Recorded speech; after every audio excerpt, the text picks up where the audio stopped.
राजा का चित्र। एक समय की बात है, एक राज्य में राजा राज करता था। उसकी केवल एक आँख थी और एक पैर था। इन कमजोरियों के बाद भी वह एक कुशल, दयालु और बुद्धिमान शासक था। उसके शासन में प्रजा बहुत खुशहाल जीवन व्यतीत कर रही थी।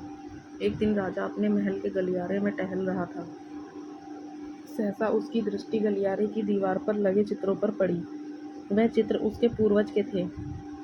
उन चित्रों को देख राजा के मन में विचार आया कि भविष्य में जब उसके उत्तराधिकारी महल के उस गलियारे में टहलेंगे तो उन चित्रों को देख अपने पूर्वजों का स्मरण करेंगे।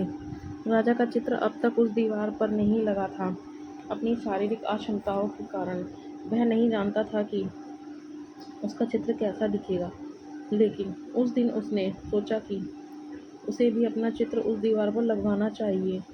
अगले दिन उसने अपने राज्य के श्रेष्ठ चित्रकारों को दरबार में आमंत्रित किया। दरबार में उसने घोषणा की कि वह महल में लगवाने के लिए अपना सुंदर चित्र बनवाना चाहता है। जो उसका सुंदर चित्र बना सकता है वह चित्रकार आगे आए। चित्र जैसा बनेगा वैसा ही उस चित्रकार को इनाम दिया जाएगा। दरबार में उपस्थित चित्रकार अपनी कला में निपुण थे, लेकिन राजा की घोषणा सुनने के बाद वह सोचने लगे कि राजा तो काना और लंगड़ा है, ऐसे में उसका सुंदर चित्र कैसे बन पाएगा। चित्र सुंदर नहीं दिखा तो हो सकता है कि राजा क्रोधित होकर उन्हें सजा दे दे। यह विचार किसी को आगे आने का साहस ना दे सका। सब कोई ना कोई बहाना बनाकर वहां से चले गए। वहां मात्र एक युवा चित्रकार खड़ा रहा।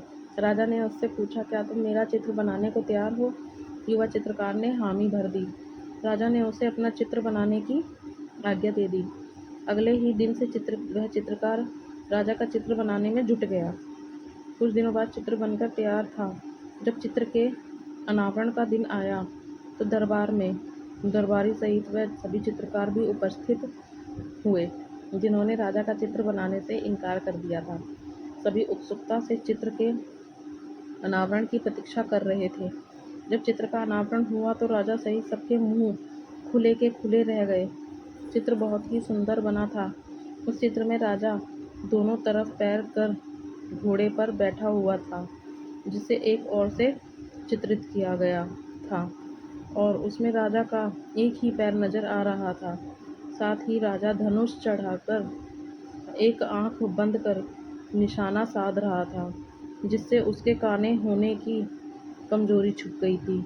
यह चित्र देख राजा बहुत प्रसन्न हुआ। चित्रकार ने अपनी बुद्धिमानी से उसकी अक्षमताओं को छुपाकर एक बहुत सुंदर चित्र बनाया था।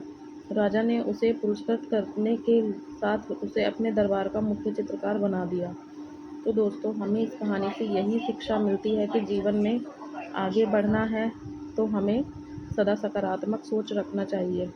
विषम परिस्थितियों में भी सकारात्मक दिशा में सोचने से किसी भी समस्या का समाधान आसानी से हो जाता है।